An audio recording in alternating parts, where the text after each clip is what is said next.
Muchas gracias por todas estas magníficas presentaciones y qué bueno que estuvimos en la hora. Entonces ahora tenemos tiempo para conversación y además que también es importante para todos que vamos a tener tiempo para almorzar.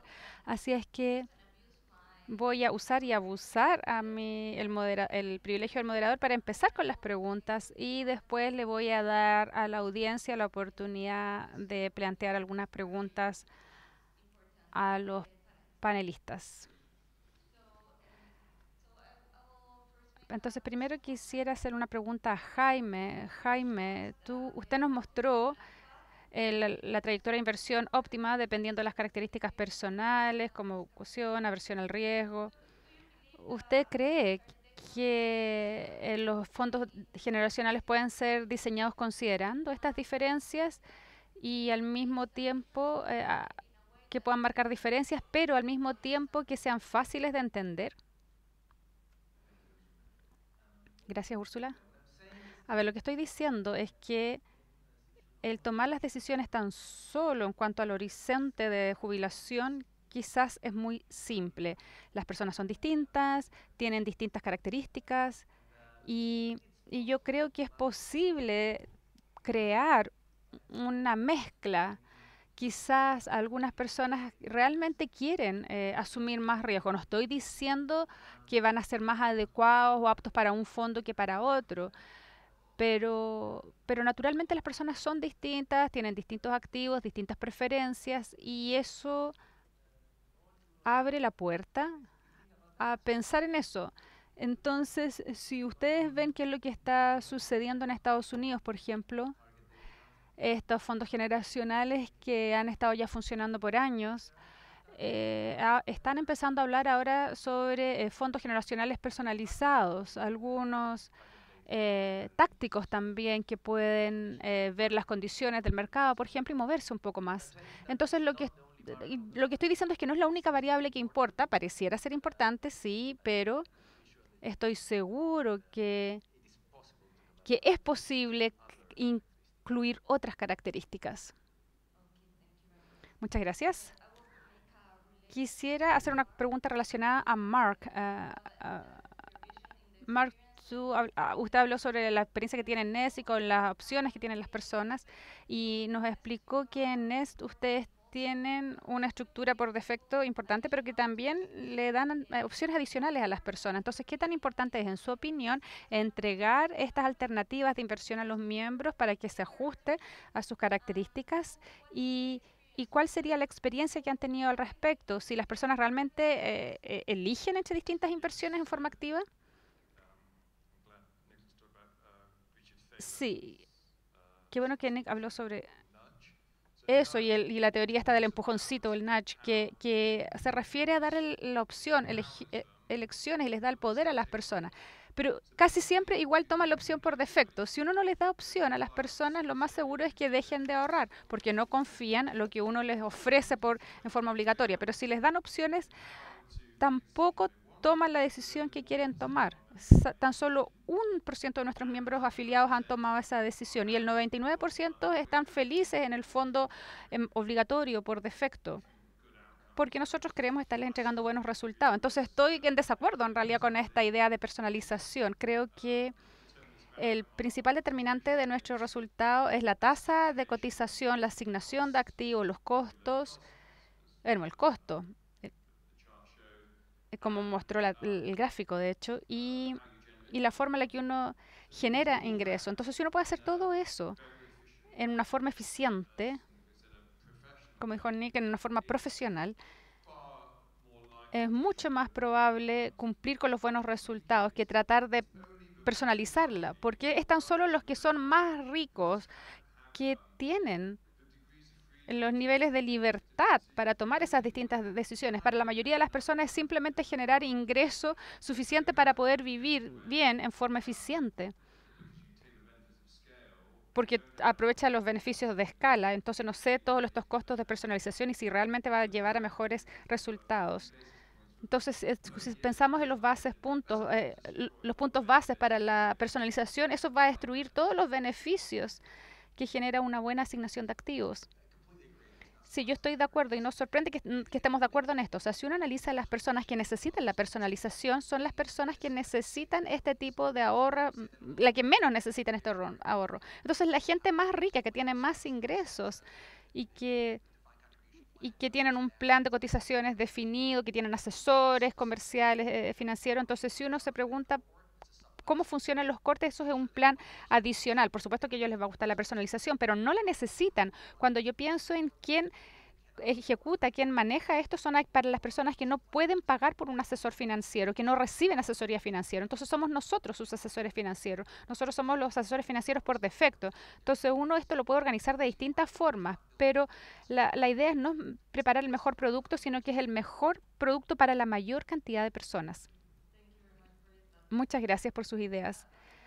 Ahora quisiera hablar sobre un tema distinto, Octavio. Octavio, usted mencionó algo muy importante sobre que los inversionistas y las autoridades no deberían preocuparse sobre la volatilidad, sino que más bien del objetivo de la pensión. Y en este contexto, ¿usted cree que los fondos generacionales están mejor preparados para reducir la volatilidad de los otros, como por ejemplo en comparación con los multifondos u otros sistemas?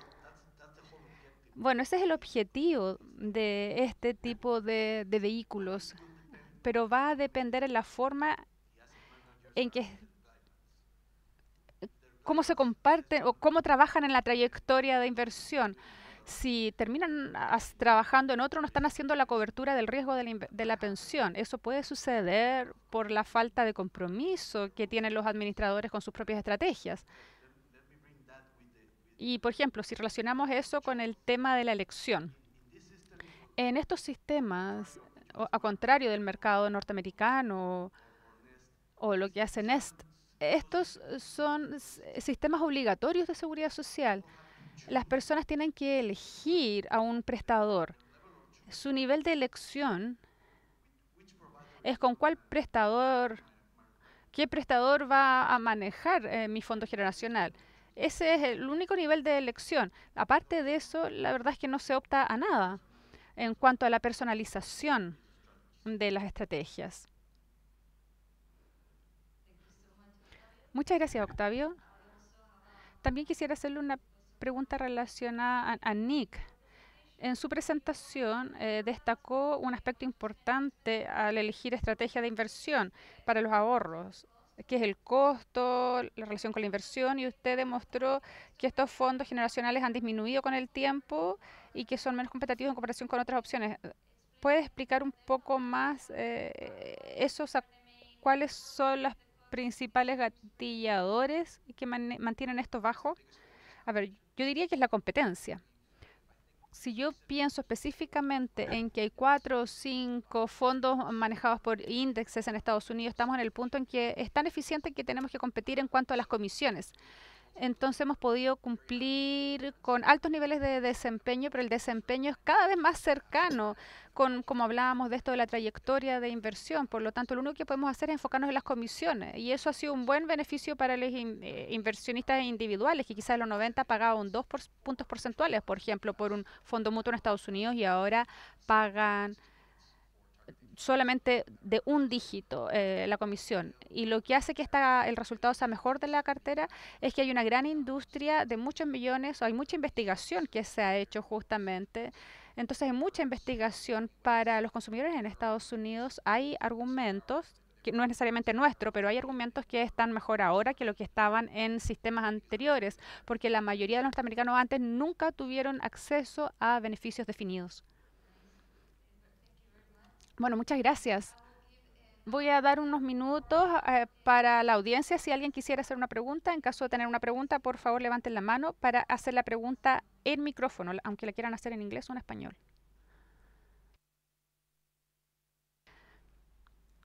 Thank you. I have a general question.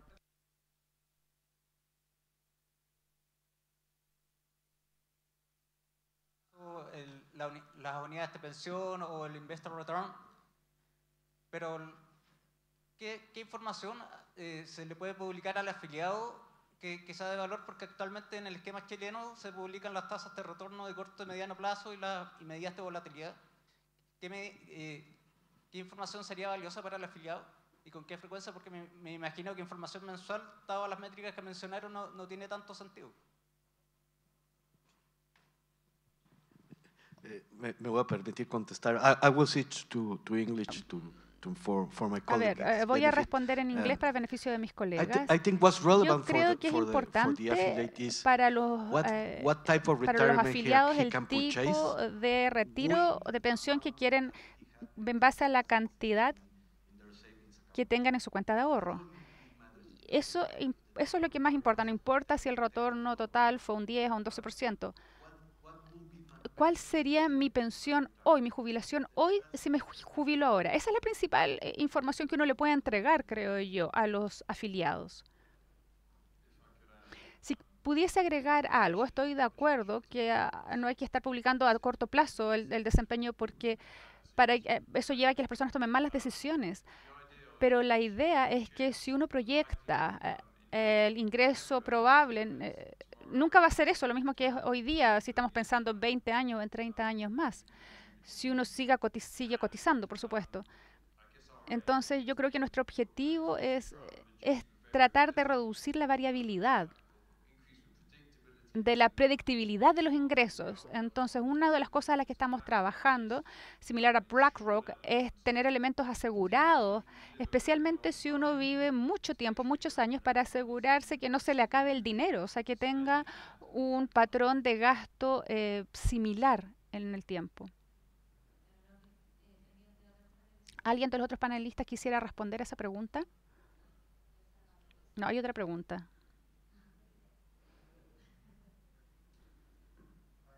Muchas gracias. Qué bueno conocerlos en persona, no tan solo en la pantalla. Creo que son personas muy inteligentes. Ahora, mi pregunta es de confianza en relación con el punto que dijo Mark, en relación con el riesgo. Porque es una pregunta que está relacionada con el nudge o el empujoncito. Que cada vez más personas en el mundo se dan cuenta que no trabajamos con el riesgo muy bien.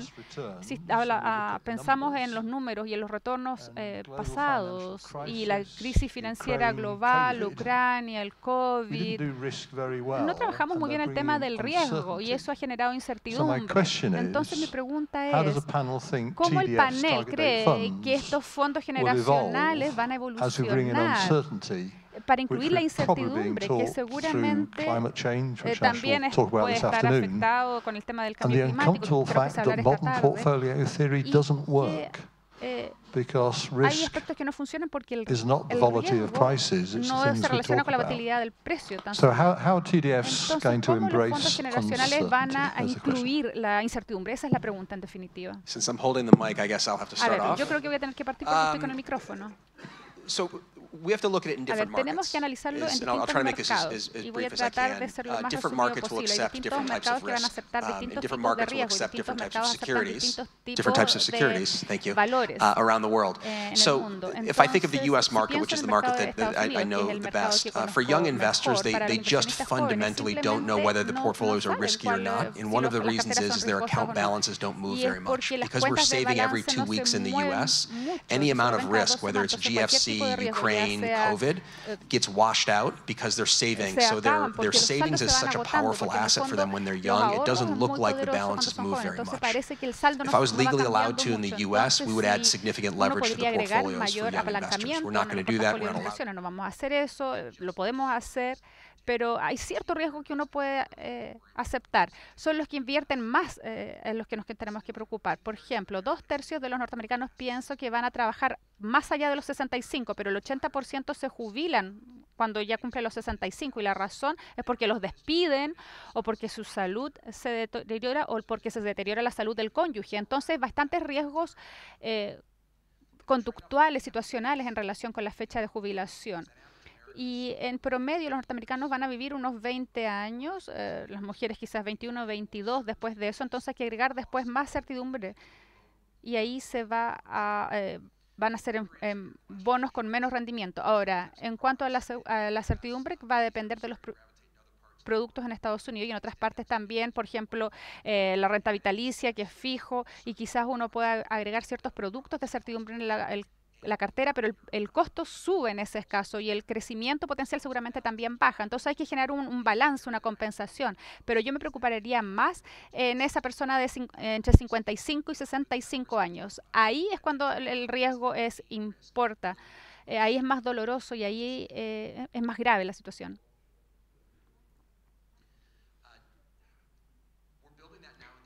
Ahora estamos, la opción call es que si es, por ejemplo, una vitalicia anual, tenemos que ver lo que pasó en el Reino Unido hace 2 años, por ejemplo, o en el resto de los mercados desarrollados.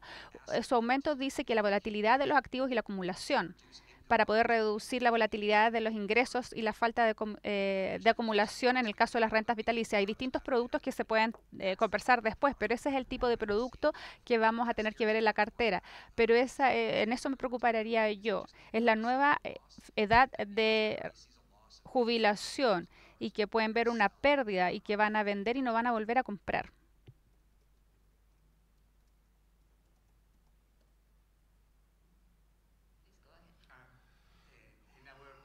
En nuestra propuesta para la reforma de pensiones, cada administrador debe manejar 10 fondos generacionales. Entonces, en Chile tenemos 6 millones de personas que contribuyen al sistema ahora. Entonces, ¿cuántos afiliados necesitarías en un sistema de fondos generacionales para hacerlo óptimo? Yo no creo que depende de la cantidad de afiliados, sino que cuántos AUM. Hay cierto nivel de AUM que hace que un fondo sea factible o viable, depende del mercado. Normalmente, sí, la regla de 10 se basa en cada tramo. La regla más común para los fondos generacionales es 5 años en cada tramo.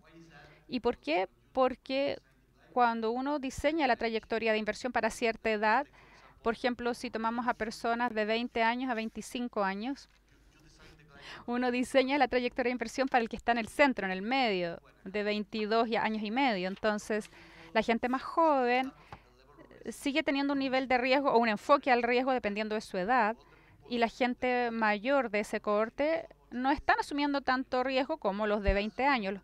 Entonces, esa es alguna de las reglas generales. No es una regla estocástica, sino que es una regla más bien general. Y esa es la razón por la cual uno termina con 10 fondos, dado el hecho que el sistema chileno vale 300 mil millones de dólares. Pero yo creo que con eso estarían bien, con 10 fondos. A ver, nosotros tenemos 50 fondos, uno para cada año de retiro, porque tenemos una escala. Entonces tenemos, no sé, 30.000 miembros. Entonces, la ventaja de tener cada uno cada 5 años es que uno puede explicarle a las personas, mira, vas a jubilarte el 2060, por ejemplo, entonces vas a tener 60. Las personas que no entienden las pensiones se jubilan en el 47, por ejemplo. Entonces dice, ¿por qué me ponen el fondo de 45? Ese no es mi fondo. O el de 45, entonces quieren uno de 47 exactamente. Entonces, mientras tengan suficiente gente, y entiendo que el sistema chileno tiene cotizantes adecuados, entonces ahí uno lo puede hacer más granular.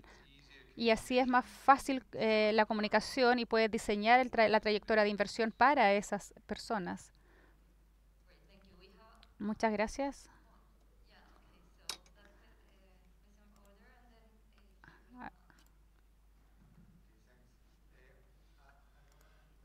Sí, quisiera hacer una pregunta sobre la implementación de los fondos generacionales como en un mercado como el chileno. Entonces, ¿qué piensan sobre la posibilidad de tener, como en México, vender el fondo de benchmark o la trayectoria en contra de los benchmark regulatorios a los que le estamos haciendo seguimiento ahora? Esa es la primera pregunta. Y la segunda pregunta, ¿qué piensan acerca de permitir a las personas que elijan entre los fondos generacionales y no el que les corresponde a su cohorte? A ver, voy a responder la primera pregunta.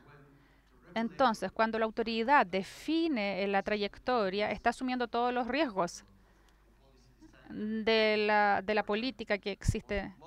La mayoría de eso, la mayoría termina con un tema de conducta, porque si ustedes establecen una trayectoria normativa sin trayectoria de error, van a terminar con una conducta. Entonces, en este tipo de sistema, la segunda pregunta sería, ¿por qué quisiera yo a 10 prestadores gestionando mis ahorros si lo puedo hacer con tan solo uno? Entonces, esa fue la principal reflexión, al menos en México. No pudimos definir. Tenemos un modelo de competencia de ciertos prestadores que definen distintas estrategias. Y entonces dijimos, bueno, que ellos hagan el trabajo, que ellos hagan su tarea y que las autoridades hagan lo que le corresponde.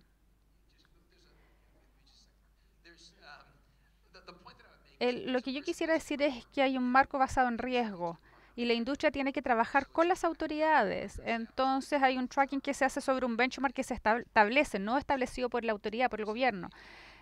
Entonces, por ejemplo, en el caso de México es similar. Si uno tiene un benchmark o si tiene una trayectoria como individuo o como un fondo individual, hay un error, hay un tracking error en relación con eso. Por ejemplo, si vamos una capa más allá y decimos tenemos una cantidad de activos riesgosos y vemos cuál es la definición de activo de riesgo, por ejemplo, si tenemos mercados emergentes con desarrollado. Entonces, uno si puede hacer más análisis, sería mejor tener un marco basado en riesgo. Alguien establece una trayectoria, un benchmark y después se trabaja con un error de tracking. Entonces, hay distintos prestadores que van a tener distintas opiniones al respecto. Si yo veo al de Mark, por ejemplo, o el mío, seguramente van a ser distintos. Ambos tienen mérito, de todas maneras. Entonces, tener ese nivel de competencia creo que es muy importante en la industria, porque cuando uno pierde eso, uno deja de tener innovación. Justamente lo que dijo él. Pero voy a responder la segunda parte de la pregunta. Nosotros permitimos a los afiliados que cambien, que se cambien de fondos generacionales porque ellos saben cuándo se van a jubilar y seguramente los planes también van a cambiar. Entonces, si los ponemos en el fondo que calza con su edad de jubilación y después si ellos se quieren cambiar, lo pueden hacer. Ingresan al sistema y con 2 clics se cambian.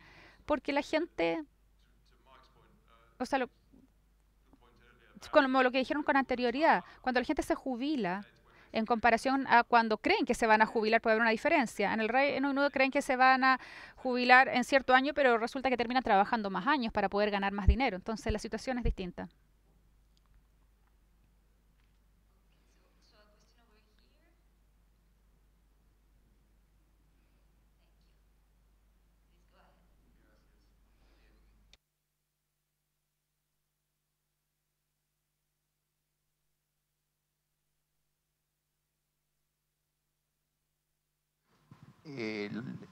La pensión al momento de la jubilación.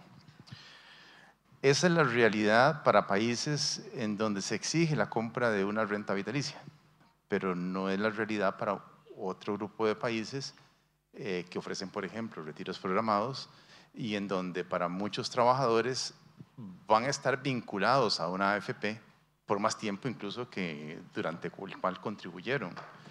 Entonces el objetivo debería ser maximizar la pensión como un todo, pero eso exigiría la creación de target dates a lo largo del periodo cuando la persona ya está retirada. De lo contrario, estaría reduciendo el monto de la pensión en algunos casos.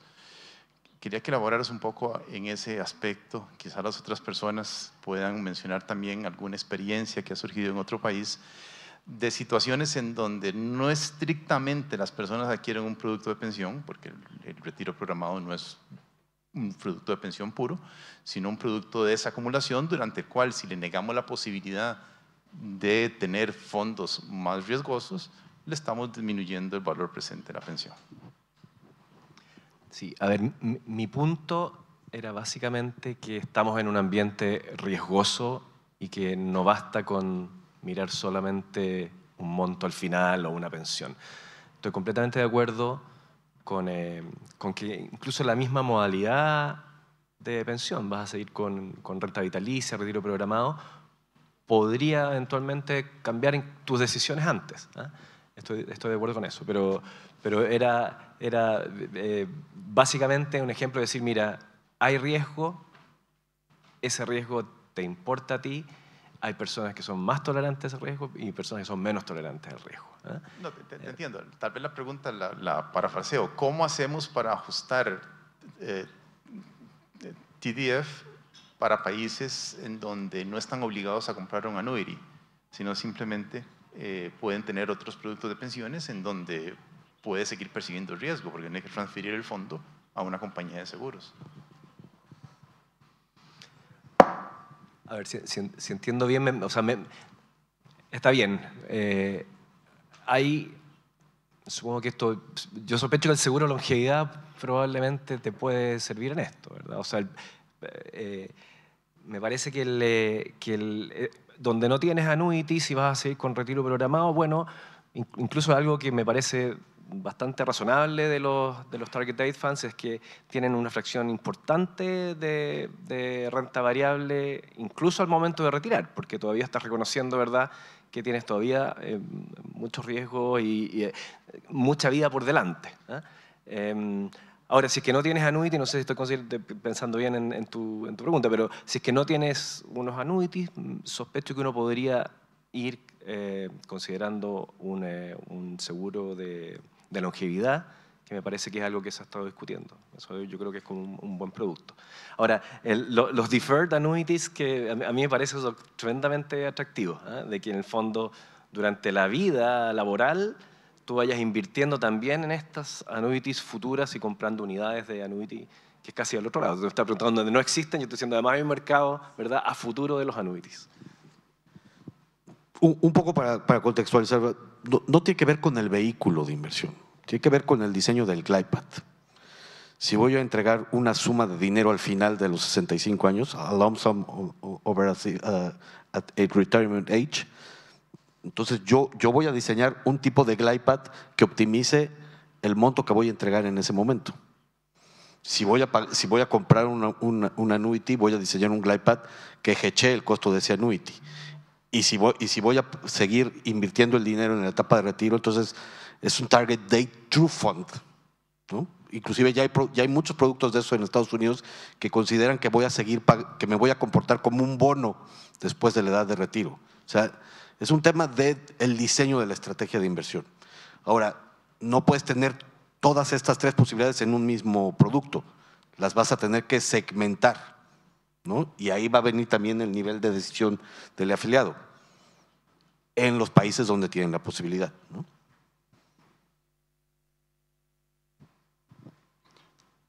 So, one of the biggest problems in Australia is that people underspend during. Gasta menos durante el retiro, es decir, viven una peor calidad de vida que lo que deberían, porque no han profesionalizado ese ingreso que mencionaba Nicholas. Hemos diseñado un producto de retiro, de jubilación, que tiene una cartera de crecimiento para seguir invirtiendo durante el retiro, caja para poder, o más efectivo, y también protección de longevidad. Es decir, son tres distintos tipos de activos, tres objetivos diferenciados. Pero a menos que uno haga esto para el afiliado, van a tener un resultado peor. Tiene que hacerse a nivel profesional. Y una estructura generacional funciona en el caso de retiro, pero con esos tres elementos incorporados.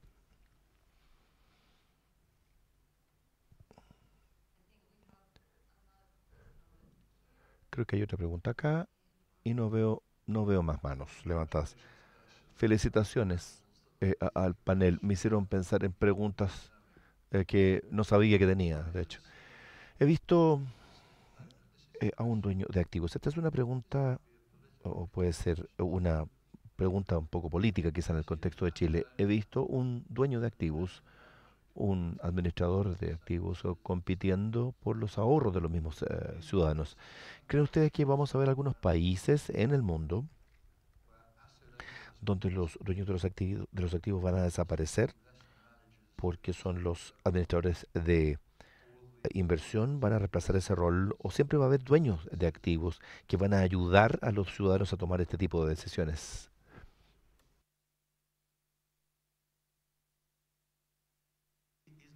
Creo que no es probable, porque en el caso de América Latina, estos ahorros se relacionan con dos roles, con reglas de seguridad social. siempre va a haber algún tipo de nacionalidad. Los reguladores se van a asegurar de que cumplan con las reglas locales que han establecidas para estos ahorros. No creo que la globalización va a llegar a ese punto, porque tenemos límites de inversión extranjera establecidos a nivel local que son bastante ajustados.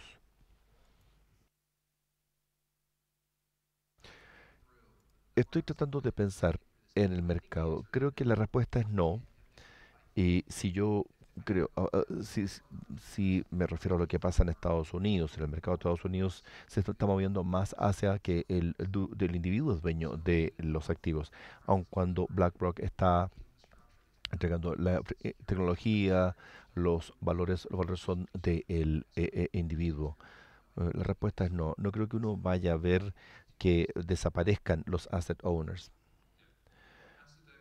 Ese concepto de asset owners, de dueños de los activos, muchos de ellos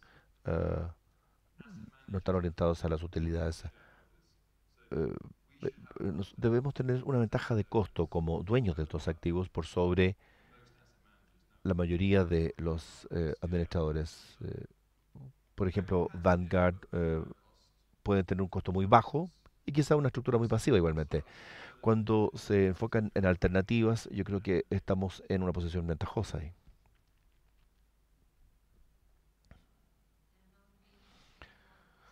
No sé si hay más preguntas.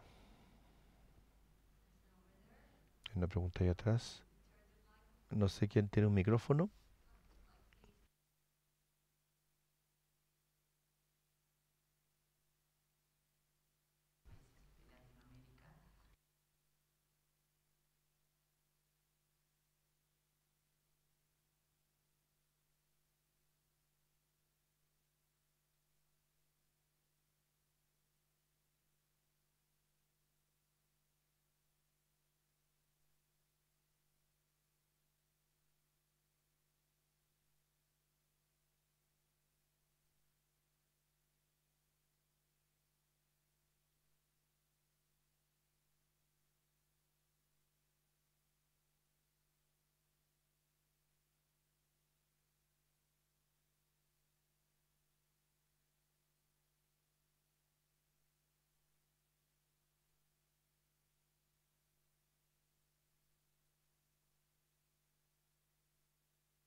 En el Reino Unido,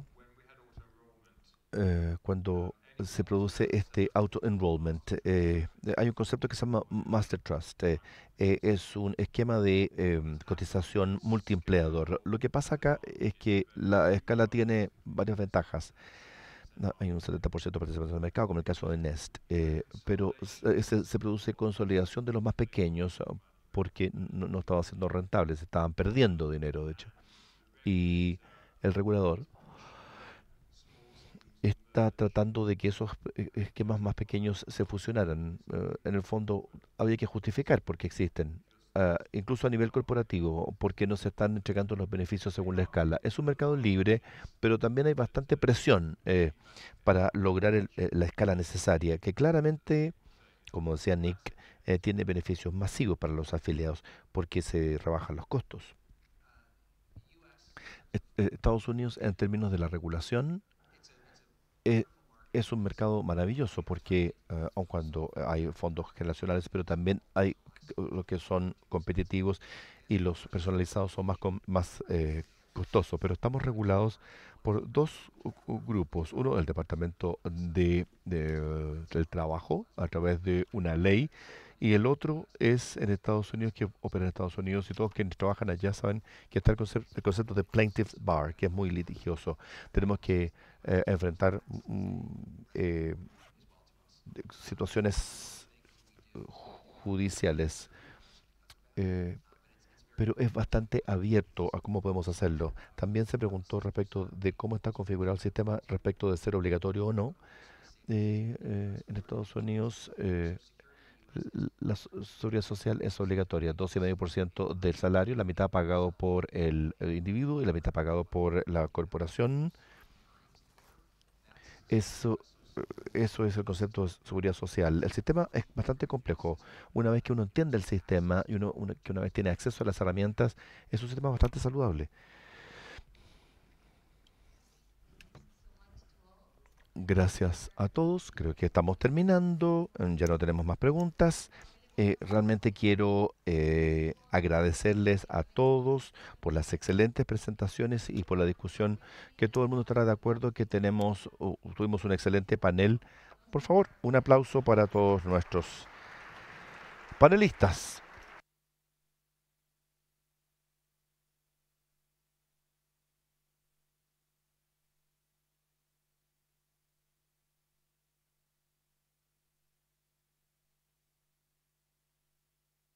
En Chile. Así es que, utilidad pública. Para las personas que tenían su credencial no terminada, por favor acérquense a la mesa de acreditación. Algunas personas no tenían su credencial, así que les agradecemos que se acerquen a la mesa de acreditación a buscarla.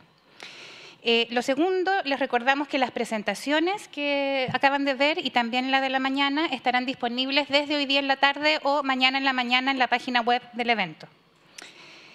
Los invitamos entonces ahora al salón para almorzar. Les queremos pedir que sean eficientes en la forma en que se sientan. Tratemos de no dejar puestos vacíos en las mesas. Personal de la superintendencia los invitarán al salón contiguo. Está saliendo a mano derecha para el almuerzo. Nos reunimos entonces a las 3 puntuales de vuelta en este salón para nuestro panel que se titula Factores ambientales, sociales y de gobernanza e inversiones en fondos de pensiones. Muchas gracias.